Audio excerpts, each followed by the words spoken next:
신화에게 길을 묻다 10번째. 디오니소스의 특별함. 남과 다르기 때문에 나는 특별하다.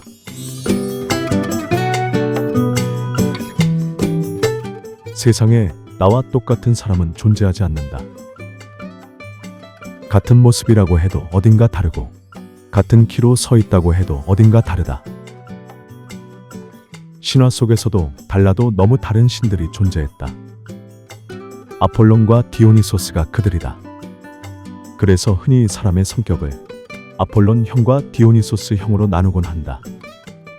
그렇다면 아폴론적인 사람은 어떤 사람이고 디오니소스적인 사람은 어떤 사람일까? 아폴론은 태양의 신이다. 그리고 디오니소스는 술의 신이다. 태양과 술, 그 이미지만 떠올려도 두 신이 얼마나 다른 얼굴을 하고 있는지 짐작할 수 있다. 아폴로는 이성을, 디오니소스는 광기를 대표했다. 흥미로운 것은 두 신 모두 제우스의 서자였다는 사실이다. 그러나 시작부터 조건은 달랐다. 아폴론의 어머니는 여신 레토였고 디오니소스의 어머니는 인간 세멜레였다. 신의 아이와 인간의 아이, 출발선부터 달랐던 것이다. 그래서일까 아폴로는 곧장 찬란한 자리에 올랐다. 올림포스 12주신 중에서도 제우스 다음으로 숭앙받는 위치였다. 신과 인간은 그를 포이보스, 즉 빛나는 찬란한 존재라 불렀다. 그런데 디오니소스는 달랐다. 처음엔 12신 안에 끼지도 못했다. 나중에서야 겨우 화로의 여신 헤스티아를 대신해 자리를 차지했을 뿐이다. 디오니소스를 로마인들은 그를 바쿠스, 영어로는 바카스라 부른다. 술의 신, 광란의 신, 야성의 신인 디오니소스는 어떻게 가장 인간적인 신이 되었을까? 그 답을 찾으려면 제우스가 사랑한 한 여인의 이야기에서 시작해야 한다. 그 여인의 이름은 에우로페, 동방의 나라 페니키아의 공주, 왕 아게노르의 딸이자 푸른 바다와 붉은 햇살 속에서 자라난 소녀였다.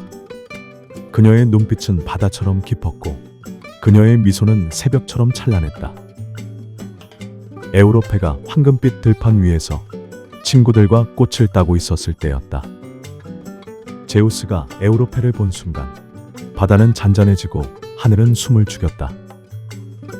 천둥의 신은 사랑 앞에서 다시금 무너졌다.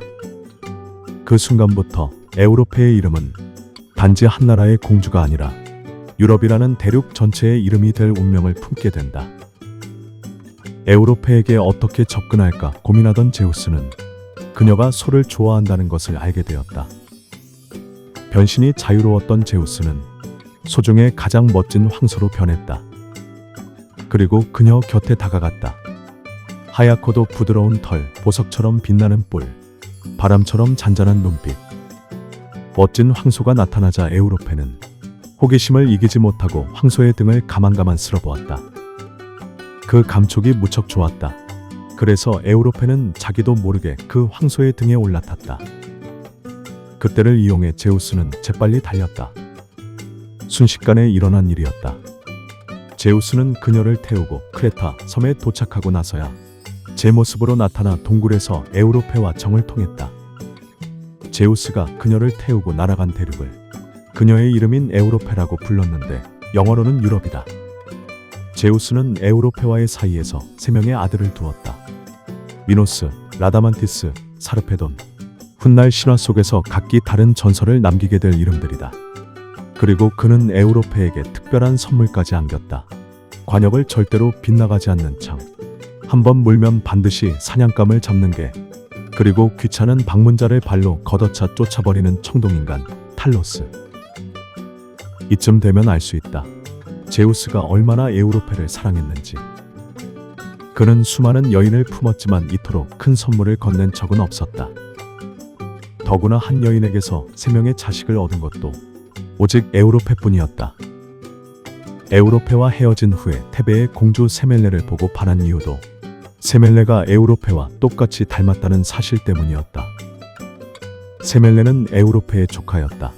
그리고 바로 그 세멜레가 훗날 술과 광란의 신 디오니소스의 어머니가 된다. 제우스가 세멜레의 침실을 찾았다는 사실을 제우스의 아내 헤라가 알게 되었다. 헤라는 세멜레의 유머로 변장하고 세멜레에게서 사랑 이야기를 들었다. 제우스에게 푹 빠진 세멜레는 제우스의 자랑을 해대었다. 질투로 일그러진 헤라는 세멜레를 충동질했다. 제우스의 모습을 본 적 있어요? 가짜 제우스일지도 모르잖아요. 세멜레는 그날 밤 제우스에게 내 부탁을 들어줄 수 있어요? 라고 물었다. 제우스는 물론이라고 대답했다. 그러자 세멜레는 당신의 모습을 보여주세요. 라고 보챘다. 제우스는 절대 그럴 수 없다고 했지만 세멜레는 계속 졸랐다. 어쩔 수 없이 제우스는 신의 모습을 하고 그녀의 방에 나타났다. 그때 신의 몸에서 뿜어나오는 광채 때문에 세멜레는 타들어가 재가 되고 말았다. 그런데 이미 세멜레의 뱃속에는 생명이 깃들어 있었다. 제우스는 그 태아를 기르기 위해 자기의 허벅지를 가르고 안에 넣어 길렀다. 달이 찾아 제우스는 허벅지를 갈라 아이를 꺼냈는데 그 아이가 바로 디오니소스였다. 그 후 제우스는 헤라의 눈을 피해 아기를 니사에 보내 님프들에게 맡겨 키웠다. 그래서 니사의 제우스라는 뜻의 디오니소스라고 부르게 되었다. 디오니소스는 니사의 상과 들을 누비며 포도를 발견했다. 그리고 술을 빚는 방법도 알게 되었다. 어느 날 헤라가 디오니소스의 존재를 알게 되었다. 그때까지도 분노를 거두지 않은 헤라는 디오니소스를 미치광이로 만들었다. 여기저기 미치광이처럼 떠돌아다니는 디오니소스를 안쓰럽게 생각한 레아가 그에게서 광기를 없애주었다. 그 후에도 디오니소스는 방랑을 계속했다. 그리고 가는 곳마다 포도 재배법과 포도주 제조 방법을 전했다. 인도를 끝으로 오랜 방랑을 마치고 디오니소스는 고향인 테베로 돌아왔다.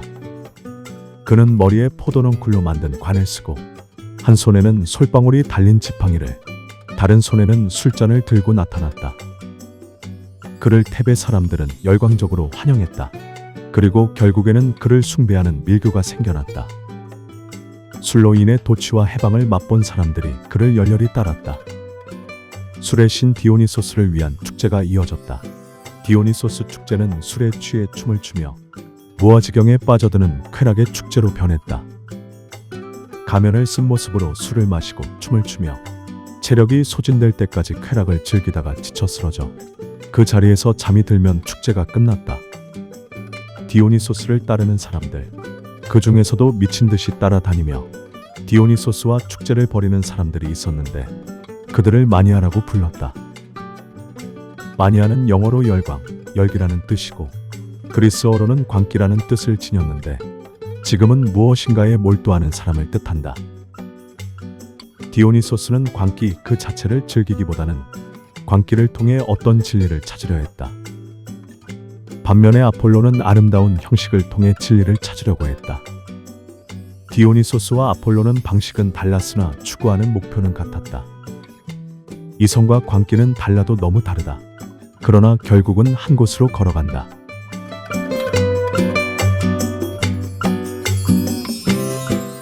우리는 나와 다른 그 사람을 인정하지 않으려는 경향이 있다. 다른 사람의 방식도 인정하는 것, 한쪽만 보던 시선을 조금 넓게 움직여보는 것이 그토록 어려운 것일까? 따르는 짐승은 기는 일에 능하지 못하다는 속담이 있다. 소는 뿔이 있지만 그 대신 물 줄 모르고, 호랑이는 날카로운 이가 있지만 그 대신 뿔이 없고, 쥐를 잡는 데는 사자도 고양이만 못하다. 그러니까 세상 만물은 모두 저마다 타고난 재능이 다 있다는 얘기다. 이것만은 내가 누구보다 잘할 수 있다. 그런 그의 재능을 인정해주고 꿈으로 삼을 수 있도록 지켜봐주는 것. 그것이 진정한 관심이며 사랑이다. 어쩌면 우리가 존재하는 이유는 다름에 있는지도 모른다. 다르다는 것만큼 특별한 것은 없다. 이 세상에 오직 하나이기 때문이다. 남과 다르기 때문에 나는 특별하다.